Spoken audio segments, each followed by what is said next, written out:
Everyone. तो इस video में कवर करेंगे इस वीक के current affair in simple MCQ format, जैसे कि आपके एग्जाम में पूछे जाता है। रिलेवेंट रहेंगे for all the exams from starting from UPSC to other state level exam. तो टॉपिक वाइज कवरेज करेंगे। फर्स्ट टॉपिक इज अपॉइंटमेंट से रिलेटेड। तो स्टार्ट करते हैं with first MCQ, appointment. India को रिसेंटली री इलेक्ट किया गया है to which international organisation body responsible global food standard. मतलब इंडिया को दोबारा से री इलेक्ट कर लिया गया है कि इंटरनेशनल बॉडी है जो रेस्पॉन्सिबल है फॉर ग्लोबल फूड स्टैंडर्ड्स। तो उसमें दोबारा से री इलेक्ट किया गया है। तो उस बॉडी का नाम क्या है? तो उस बॉडी का नाम है Codex executive committee. Codex executive committee में इंडिया को दोबारा से री इलेक्ट किया गया है 2027 तक के लिए। और जो ये कोडेक्स एग्जीक्यूटिव बॉडी है, मतलब ये कोडेक्स एलिमेंट्री कमीशन है, ये ज्वाइंटली स्टेब्लिश किया गया था Food and Agriculture Organization plus World Health Organization के साथ में मिलकर। ठीक है, इसका मेन पर्पज है सेट करना global food safety and quality standards. तो ये इसके लिए दोबारा से री इलेक्ट हो गया है, सीएसी के लिए, कोडेक्स एग्जीक्यूटिव कमेटी के लिए। ठीक है, ये सब इन्फोग्राफिक मैंने बाद में ऐड किया हुआ है, you can refer this. Description में लिंक डाल दूंगा, डाउनलोड करके देख लेना। ठीक है, और इंडिया एशिया की तरफ से रिप्रेजेंट करता था 2027 के लिए इलेक्ट हुआ दोबारा से। स्कीम्स एंड इनिशिएटिव में क्या न्यूज में था देख लेते हैं। युवा AI for all initiative recently launch किया गया है। किस मिनिस्ट्री के द्वारा लॉन्च किया गया? देखो ऐसे क्वेश्चन क्या होते हैं ना स्कीम्स वगैरह पे, हमेशा एग्जामिनर टारगेट करता है इधर कि इसको किस मिनिस्ट्री ने लॉन्च किया है, ईद, और दूसरा पूछ सकता है कि इस स्कीम या इनिशिएटिव का पर्पस क्या है। तो ठीक है, दोनों तरीके से पहलुओं से पढ़ना है इसको, क्वेश्चन को। युवा AI for all initiative launch किया गया ministry of electronics and information technology के साथ द्वारा। ठीक है, माइथी जिसको बोलते हैं। तो मिनिस्ट्री हो गई। पर्पस है इसका to train 10 million Indians in AI skill by 2026, जनवरी 2026 तक 10 मिलियन इंडियंस को एआई स्किल्स के साथ इंटीग्रेट करना, मतलब उनको सिखाना। ठीक है, इसका मेन पर्पज है। और ये पार्टनरशिप किसके साथ की है माइथी ने? इसमें इंटेलीपैड के साथ, इंटेलीपैड के साथ पार्टनरशिप करके इस प्रोग्राम को लॉन्च किया गया है। ठीक है, नेक्स्ट आ जाते हैं अवार्ड्स पे। अवार्ड्स में क्या क्या न्यूज में था। सागर डिफेंस इंजीनियरिंग को recently he autonomous robotics and system challenge जीता उसने। यह अवार्ड मिला उसको, autonomous robotics and system challenge. किसको मिला? सागर डिफेंस इंजीनियरिंग को। किस इवेंट पे मिला है? दुबई एयर शो 2025 में मिला है ये। सागर डिफेंस इंजीनियरिंग को autonomous robotics and system challenge मिला है। ठीक है, इसमें उन्होंने जीता है। Which of the who has been awarded the Indira Gandhi prize for peace disarmament development? 2024 के लिए मिला है Indira Gandhi prize for peace disarmament development. तो ये दिया गया है मिशेल बैचलेट को। ठीक है, किस लिए दिया गया है?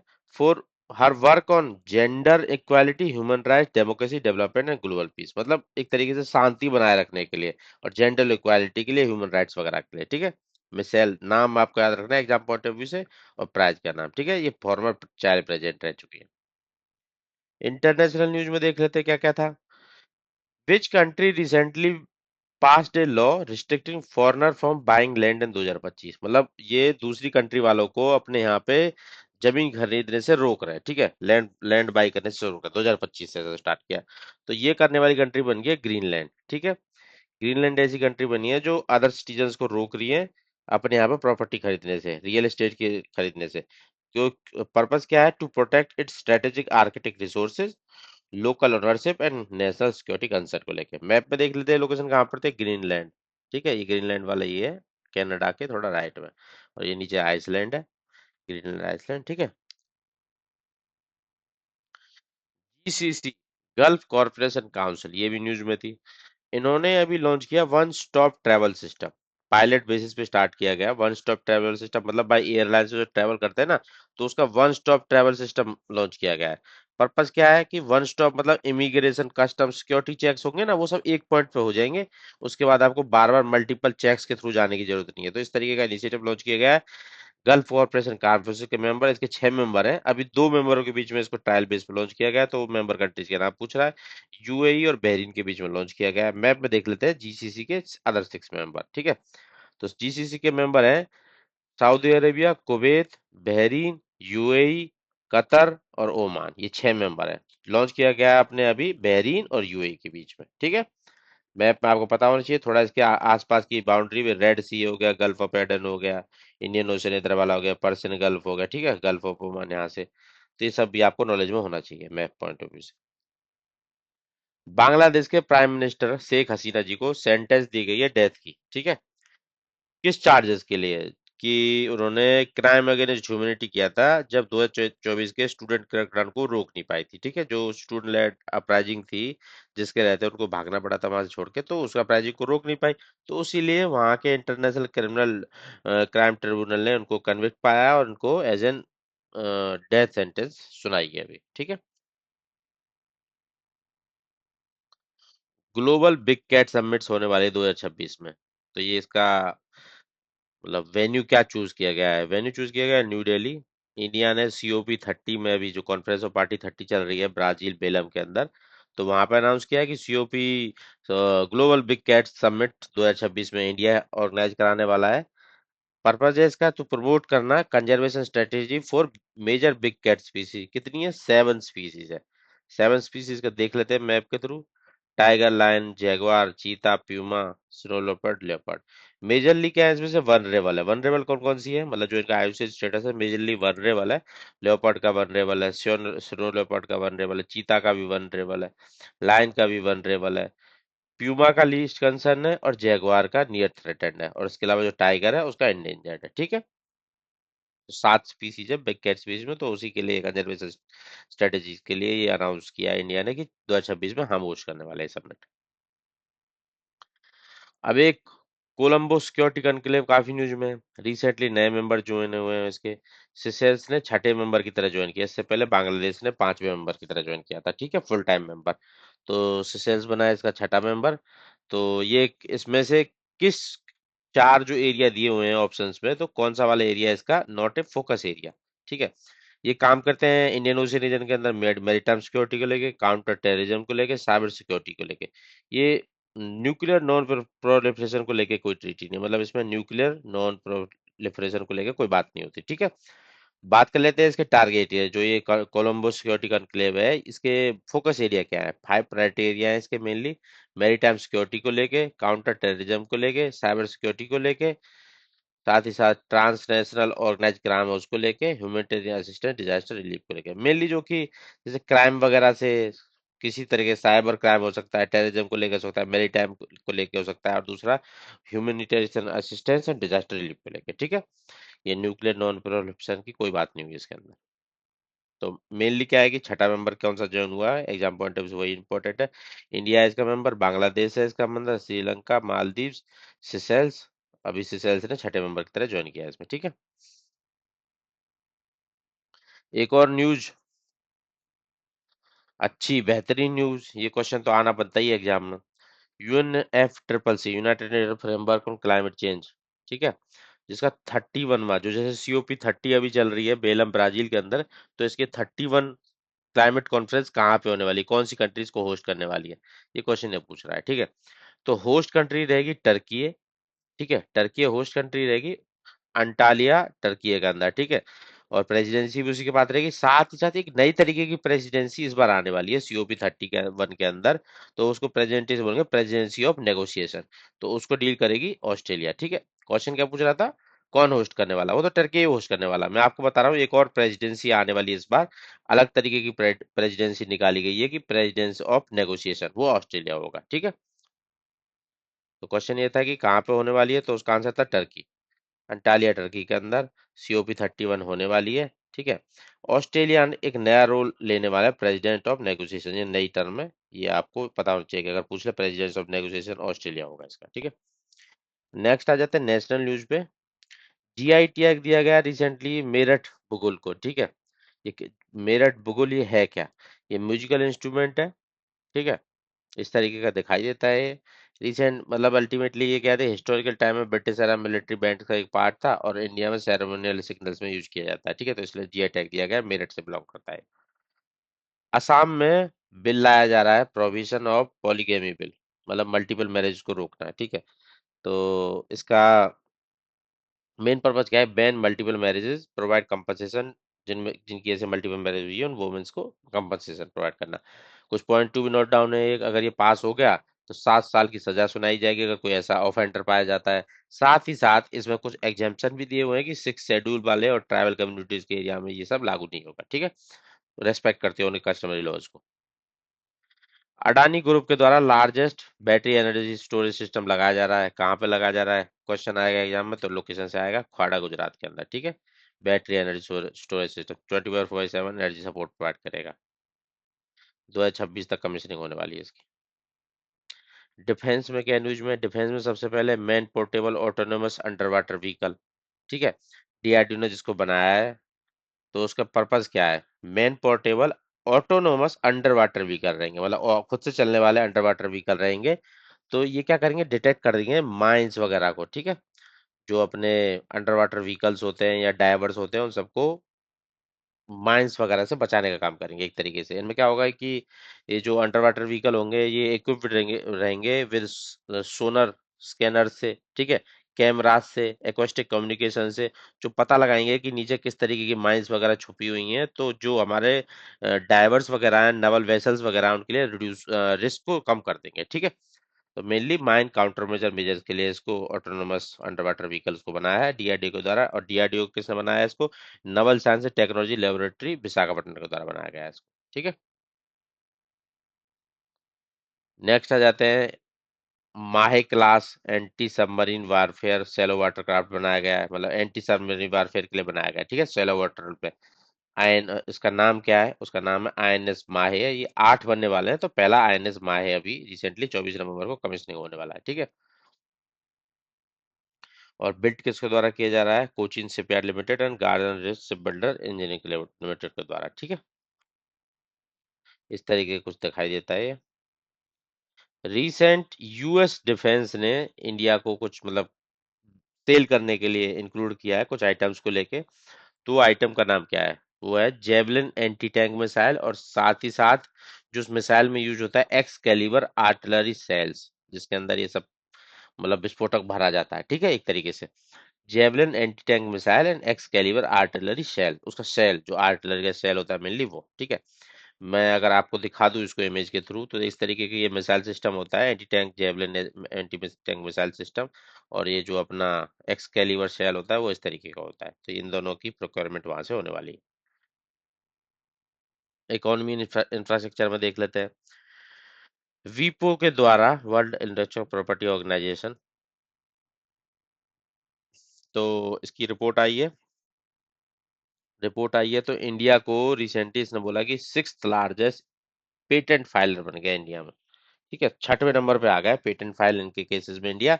तो कितने पेटेंट फाइल किए थे इंडिया ने 2023 में, ठीक है। मेनली क्वेश्चन ये आएगा कि रैंकिंग क्या है इंडिया की in terms of patent filing as of now, तो वो 6वीं है, 6th नंबर है, ठीक है।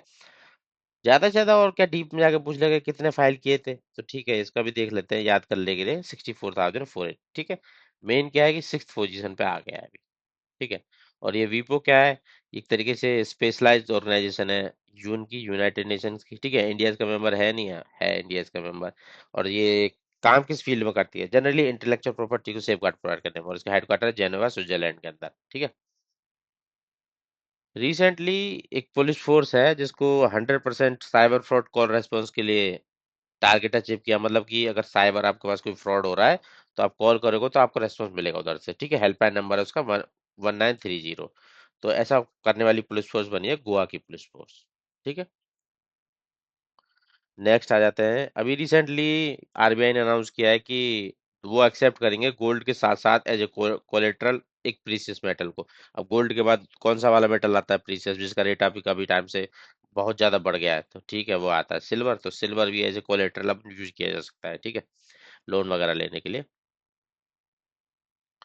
Which famous diamond variety, diamond की एक वैरायटी को जीआई टैग मिला है 2025 में, कौन सी फेमस डायमंड वैरायटी, वो पन्ना के डायमंड वैरायटी को एक जीआई टैग दिया गया है, ठीक है, इंडिया के अंदर, एमपी के अंदर है। India first private railway station कहाँ पे है, Rani Kamlapati railway station. World class infrastructure है इसमें, लाइक एयरपोर्ट टाइप इंफ्रास्ट्रक्चर है रेलवे स्टेशन के अंदर, ठीक है, भोपाल में ये रेलवे स्टेशन है, रानी कमलापति रेलवे स्टेशन, ठीक है। एमओयू, और ये इसको ऑपरेट कौन कर रहा है, बंसल ग्रुप्स के द्वारा, ठीक है, प्राइवेट जो ऑर्गेनाइजेशन है।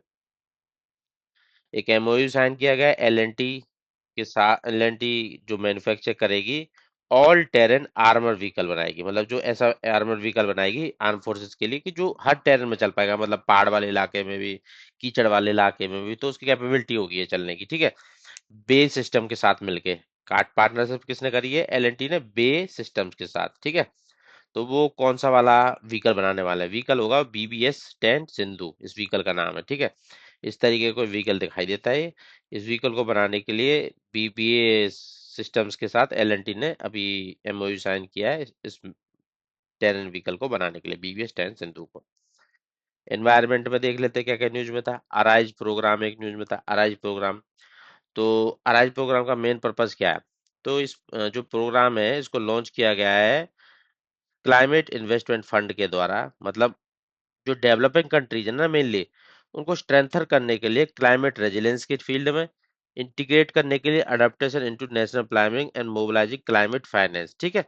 जो मेनली क्या होगा, फोकस एरिया क्या होगा, डेवलपिंग कंट्रीज को मेन फोकस एरिया होगा। मतलब उनको फंडिंग प्रोवाइड की जाएगी क्लाइमेट रेजिलेंट बनाने के लिए अराइज प्रोग्राम के अंदर। इसको लॉन्च किया गया है क्लाइमेट इन्वेस्टमेंट फंड के लिए, मतलब इन्वेस्टमेंट को लेके मेन है, और डेवलपिंग कंट्रीज के अंदर है। प्रोग्राम का फुल फुल फॉर्म है accelerating resilience investment and innovation for sustainable economies, ठीक है। तो मेनली क्या है, क्लाइमेट रेजिलियंस एंड एडेप्टेशन के लिए लॉन्च किया गया है। और इसमें मेनली $100 मिलियन की प्लेज जर्मनी और स्पेन ने इनिशियली ली है कि हम इतना फंडिंग देंगे इसमें इनिशियली डेवलपिंग कंट्रीज में इन्वेस्ट करने के लिए, क्लाइमेट रेजिलेंट बनाने के लिए उनको, ठीक है।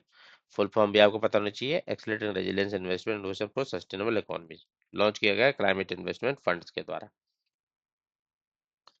जीआई टैग मिला है उड़ीसा के दो अ, अपने ये बीचेस को ब्लू फ्लैग सर्टिफिकेशन मिला है, सॉरी जीआई टैग नहीं, ब्लू फ्लैग सर्टिफिकेशन मिला है। तो वो बीच कौन से हैं, बीच के नाम याद कर लो, सोनापुर गोल्डन बीच, ठीक है। ये सोनापुर बीच गंजम के अंदर है, गोल्डन बीच पुरी के अंदर है।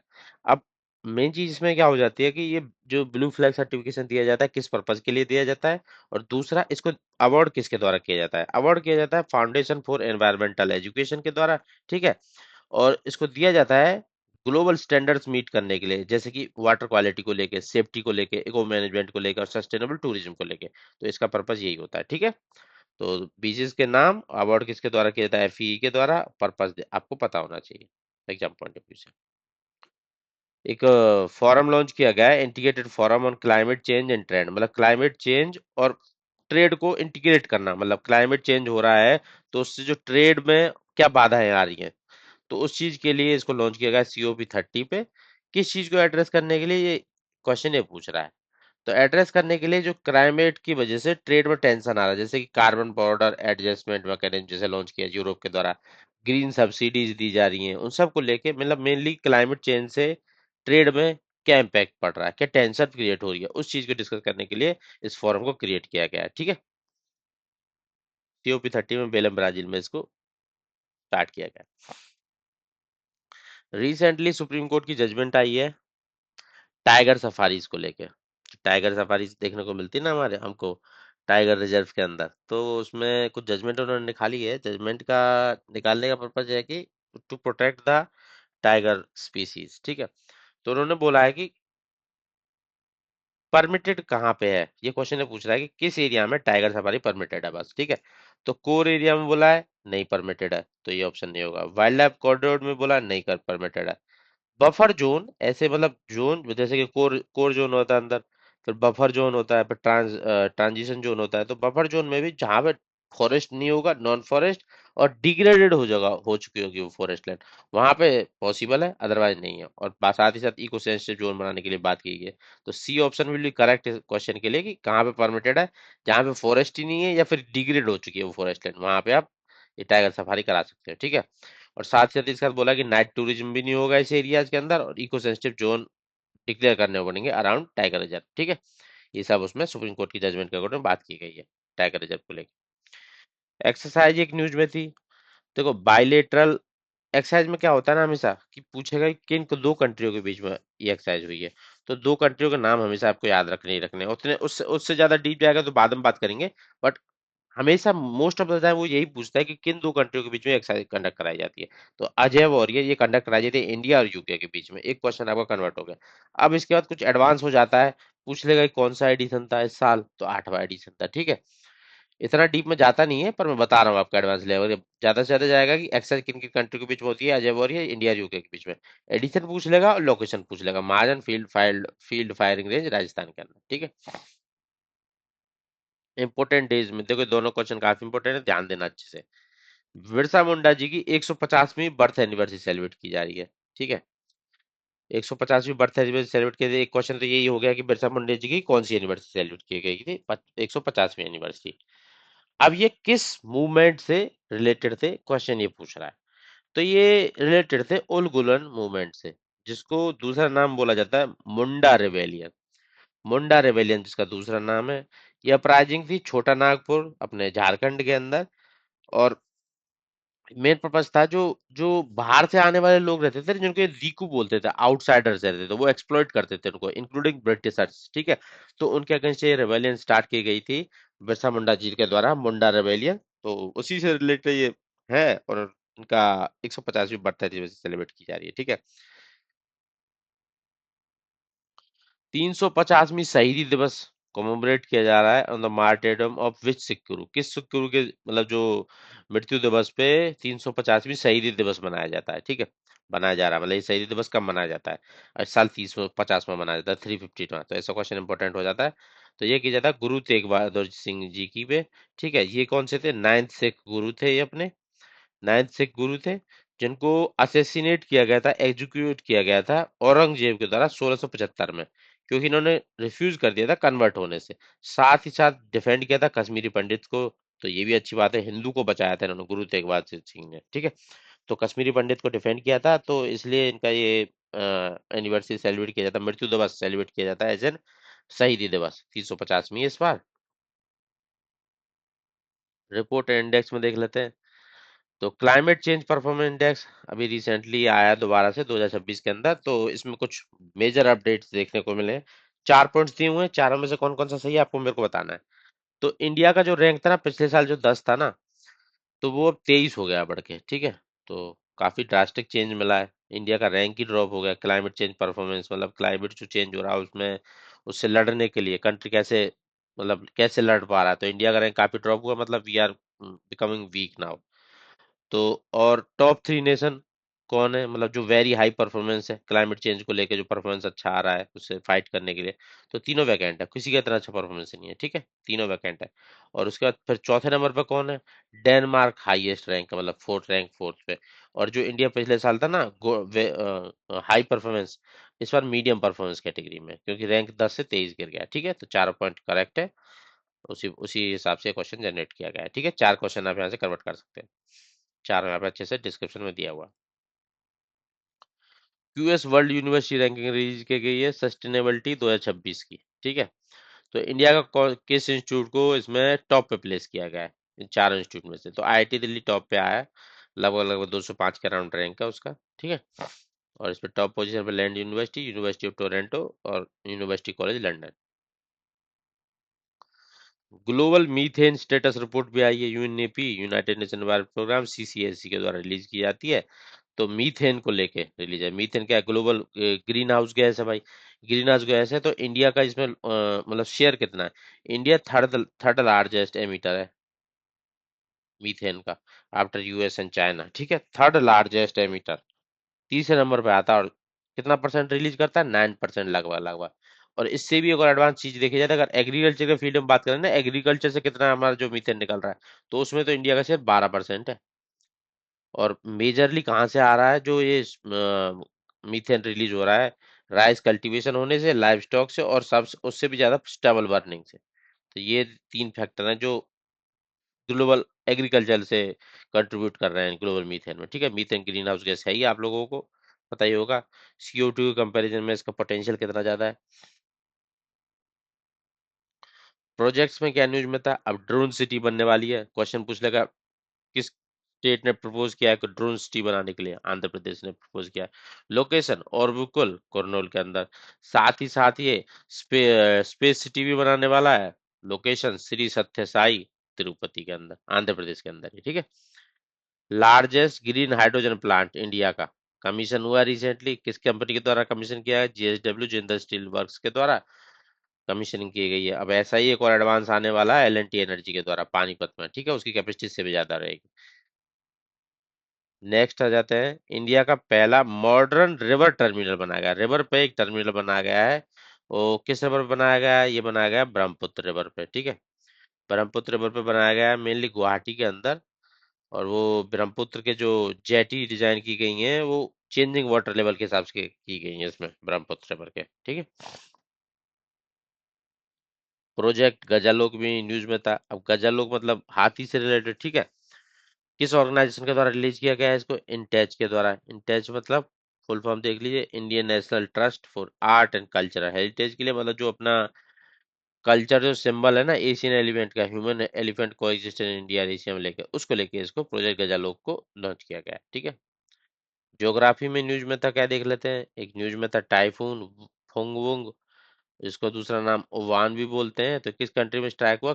फिलीपींस में। फिलीपींस कहाँ पे? Association of south east Asian nation का एक मेंबर पार्ट है, तो उसी के अंदर ये फुंगवोंग टाइफून स्ट्राइक हुआ है, ठीक है, अफेक्ट किया उस रीजन को। स्पोर्ट्स में न्यूज में थी, दो न्यूज अच्छी हैं इसकी। पहली न्यूज तो जो खेलो इंडिया यूनिवर्सिटी गेम होने वाले 2025 के, लोकेशन राजस्थान के अंदर होने वाले हैं। और उसके जो मैस्कट चूज किए गए हैं, खम्मान गानी किए गए हैं। खम्मान गानी क्या है? एक तो उनका ग्रीटिंग करने का तरीका है खम्बा गानी, और दूसरा इंस्पायर्ड वहाँ का जो स्टेट एनिमल है कैमल से, ठीक है, खम्बा गानी।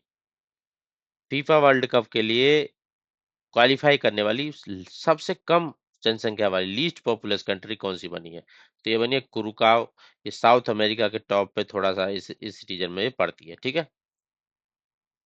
इससे पहले आइसलैंड स्मॉलेस्ट थी, लीस्ट पॉपुलस थी। अब ये भी इससे कम पॉपुलस हो गया, मतलब वहां पे तो 3.5 लाख थे, यहाँ पे तो 1.5 लाख के अराउंड है।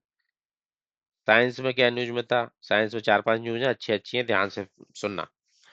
लूनर मिशन रिसेंटली डिस्कवर किया है आयरन ऑक्साइड्स। अब देखो, अभी तक की डिस्कवरी क्या थी? लूनर मतलब चांद पे, चांद के फार साइड पे इन्होंने आयरन ऑक्साइड मिलाया, मतलब आयरन ऑक्साइड, आयरन के जो और हेमेटाइट मैग्मेमाइट, ठीक है।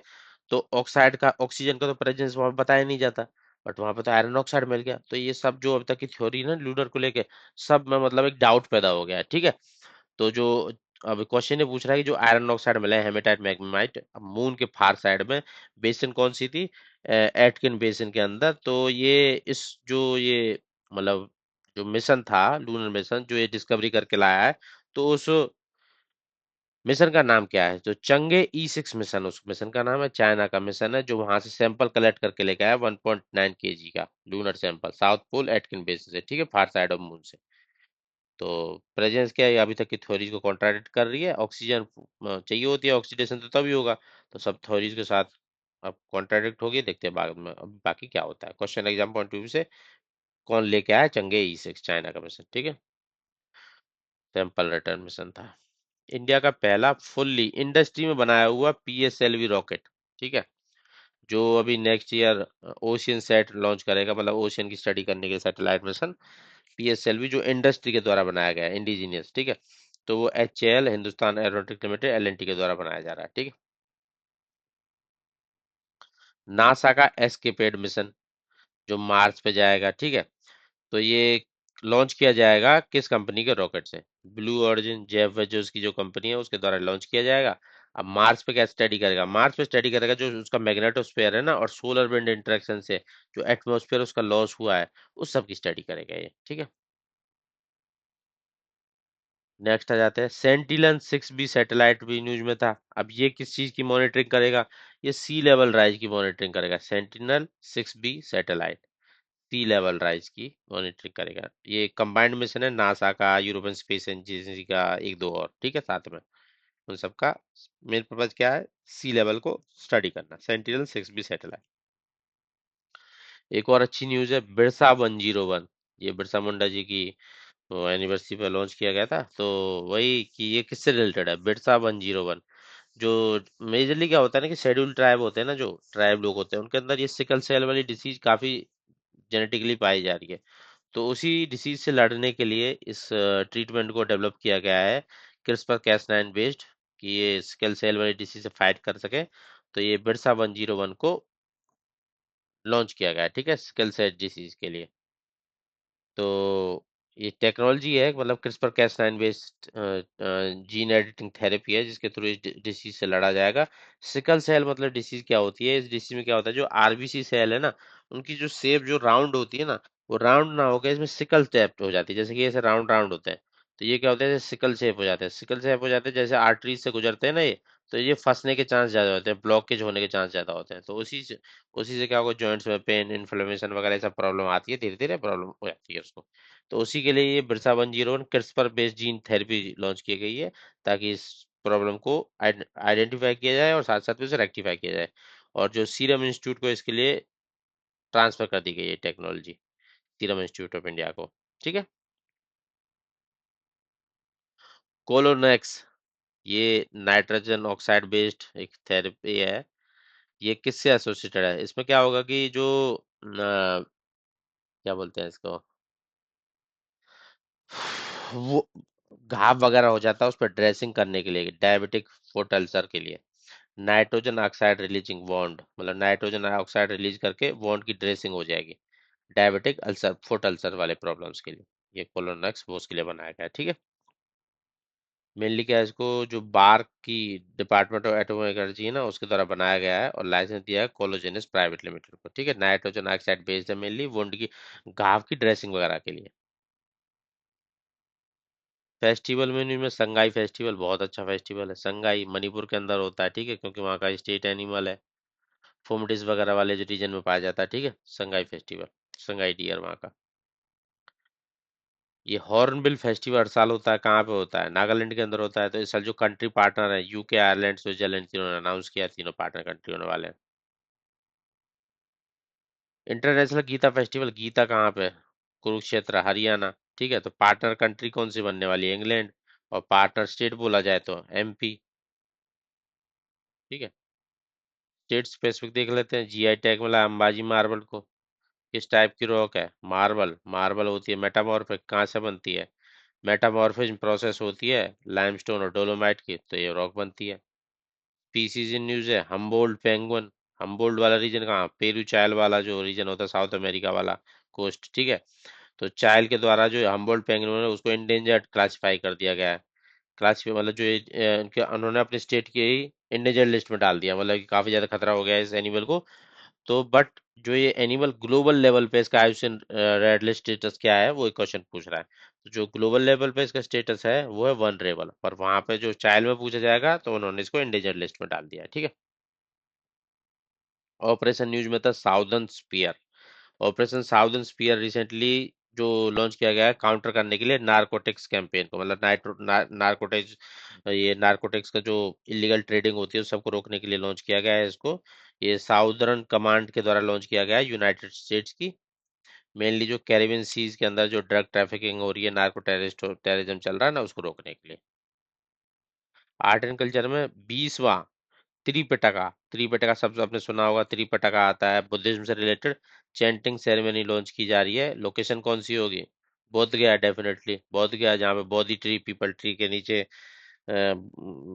सिद्धार्था, और जब इनलाइटमेंट हो गया था, उनको बुद्धा बोलते थे बाद में, उन्होंने इनलाइटमेंट प्राप्त किया था, तो वहीं पे ये चैंटिंग सेरेमनी होने वाली है। त्रिपिटका, त्रिपिटका जो लिखे जाते हैं पाली लैंग्वेज में लिखे गए हैं तीनों, तो बस उसी बुद्ध गया वाली लोकेशन पे होने वाला ही है। ठीक है। पॉलिटी में अभी रिसेंटली जजमेंट आई है सुप्रीम कोर्ट की, बिल को एसेंट को लेके। बिल को एसेंट के लेके क्यों आई है, क्योंकि थोड़े दिन पहले उन्होंने ही जजमेंट दी थी कि इनडेफिनेटली गवर्नर और प्रेसिडेंट बिल को रख के नहीं रख सकते, मतलब 3 महीने के अंदर, कुछ ऐसा जजमेंट दिया था कि 3 महीने के अंदर आपको या तो एसेंट देना पड़ेगा या फिर उसको रिजेक्ट कर देना पड़ेगा। ठीक है। तो ऐसा कुछ आया था, बट अभी दोबारा जब प्रेसिडेंट ने उनको रेफर किया आर्टिकल 143 के अंदर, तो उनकी जजमेंट ये आई है कि ऐसा नहीं है, मतलब कोर्ट उनको कोई टाइमलाइन इम्पोज नहीं कर सकता कि आपको इतने दिन में एसेंट दे ही देना है बिल को। ठीक है। पहले क्या आया था कि कुछ टाइमलाइन दे दी थी सुप्रीम कोर्ट ने कि इतने दिन में दे दो, नहीं तो डीम टू बी एसेंट है, मतलब वो अपने आप पास हो जाएगा बिल, अगर आप नहीं दोगे तो उसको साइडलाइन नहीं कर सकते आप। बट अभी क्या है कि कोर्ट जैसे सेपरेशन ऑफ पावर होता है ना, सब जुडिशरी अलग है, एग्जीक्यूटिव अलग है और अपना लेजिस्लेटिव है, तो सेपरेशन पावर की रिस्पेक्ट करते हुए कि कोई टाइमलाइन नहीं दे, हम कोर्ट इम्पोज नहीं कर सकता, वो डिपेंड करता है प्रेसिडेंट एंड गवर्नर कि वो कब देना चाहते हैं। ठीक है। तो ऐसा भी निकल के आया है। और जो एसेंट देने की बात होती है वही आर्टिकल 200 और 201 के अंदर। आर्टिकल 200 जो गवर्नर के पास कौन कौन से ऑप्शन होते हैं, स्टेट बिल को लेके 4 ऑप्शन होते हैं। दे सकता है, विदहोल्ड कर सकता है, रिजेक्ट कर सकता है, या फिर प्रेसिडेंट के लिए रिजर्व कर सकता है। और आर्टिकल 201 में जब प्रेसिडेंट के रिजर्व कर लेता है तो प्रेसिडेंट उस पर क्या 3 ऑप्शन ले सकता है, ठीक है। तो वही उसी से रिलेटेड है, court can not impose any timeline president governor to act. ये अभी जजमेंट है लेटेस्ट, ठीक है, अभी की। तो ये थे इस वीक के कुछ करंट अफेयर जो बेहतरीन थे आपके एग्जाम पॉइंट ऑफ व्यू से। Definitely will help you in your upcoming exam. अच्छे से देखिए, रिवाइज करिए, पीडीएफ की लिंक मैं डिस्क्रिप्शन में डाल दूंगा। तो मिलते हैं next week. Thank you all.